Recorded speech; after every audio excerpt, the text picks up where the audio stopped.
नमस्कार मेरे प्यारे साथियों, 3 मिनट में आपका रूह बदल सकता है एग्जाम का। आप जो एग्जाम देने वाले हो 2024 में, वो आपका एग्जाम जो है वो बिल्कुल बदल जाएगा। मात्र 3 मिनट हमें आप टाइम दो। बिल्कुल आप लकी हो जो इस वीडियो पर क्लिक किए हो। आपका कॉपी देखते ही एग्जामिनर जो है वो खुशी से पागल हो जाएगा और आपका एक भी नंबर नहीं काटेगा।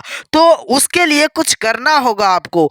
तो आपको क्या करना होगा? अब करना क्या है, आपको स्टडी करने के लिए मैं बताऊंगा, आपको लिखने के लिए बताऊंगा। तो वैसा कुछ नहीं, अब आपके पास टाइम ही नहीं बचा हुआ है, तो ना तो आप इस टाइम में स्टडी कर सकते हो और न ही ज़्यादा आप लिख सकते हो। अब बात रहा पॉइंट टू पॉइंट, यानी सेंटर में लिखने के लिए आप हमको बताइए कि सेंटर में कैसे लिखे कि मेरा कॉपी जो है वो बिल्कुल सजा लगे और एक भी नंबर नहीं कटे। और बात ये रहा कि कई बच्चे पढ़ने में तेज होते हैं और कई बच्चे कमज़ोर होते हैं।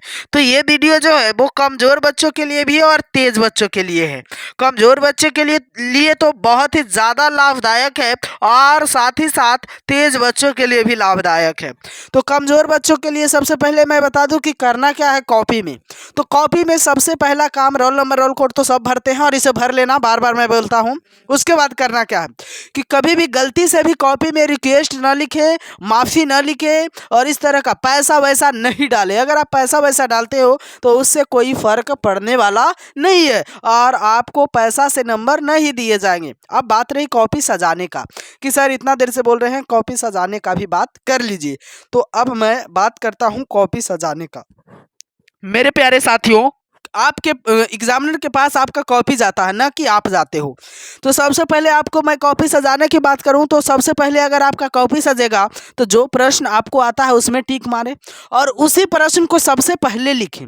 सबसे पहले लिखने से क्या होगा कि सब सर्वप्रथम आपके प्रति एग्जामिनर बहुत ही ज़्यादा खुश हो जाएंगे और खुशी होने के कारण आपका हर एक क्वेश्चन में नंबर बैठा देंगे और नंबर जो देंगे वो बिल्कुल शानदार देंगे, है ना। तो इसलिए पहला का 2-3 पेज में आप बेहतर बढ़िया से लिखें, सजा करके लिखें और आगे का नंबर के टेंशन मत करें, आगे का नंबर आपको मिल जाएगा।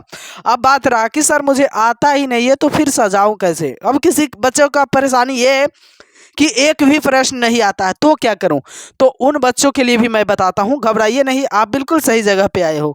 अगर आपको एक भी प्रश्न नहीं आता है तो आपको कॉपी खाली नहीं छोड़ना है, बशर्ते कैसे आपको भरना है तो मैं आपको बताता हूं। सबसे पहले तो जो क्वेश्चन रहता है आपका उसी में उसका उत्तर भी दिया हुआ रहता है। अब उस उत्तर को आपको लिखने आना चाहिए। उत्तर कैसे लिखाएगा, तो सबसे पहली बात मैं आपको उत्तर लिखने के लिए अगर बता दूं तो उसके पहले ऑब्जेक्टिव रहता है। सब्जेक्टिव जब भरने लगे तो उसके पहले ऑब्जेक्टिव रहता है और उस ऑब्जेक्टिव में देखें कि सब्जेक्टिव का मैच कर रहा है कि नहीं क्वेश्चन। अगर सब्जेक्टिव का क्वेश्चन मैच कर रहा है तो उसी क्वेश्चन को आप सब्जेक्टिव में ला करके 2-3 क्वेश्चन वैसा मैच करवा करके और सब्जेक्टिव में ला करके आप उतार दो।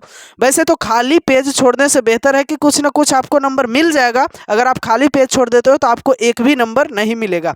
तो खाली पेज छोड़ने से बेहतर रहेगा कि कुछ ना कुछ आप लिख करके आओ, 1 से 2 नंबर जरूर मिले।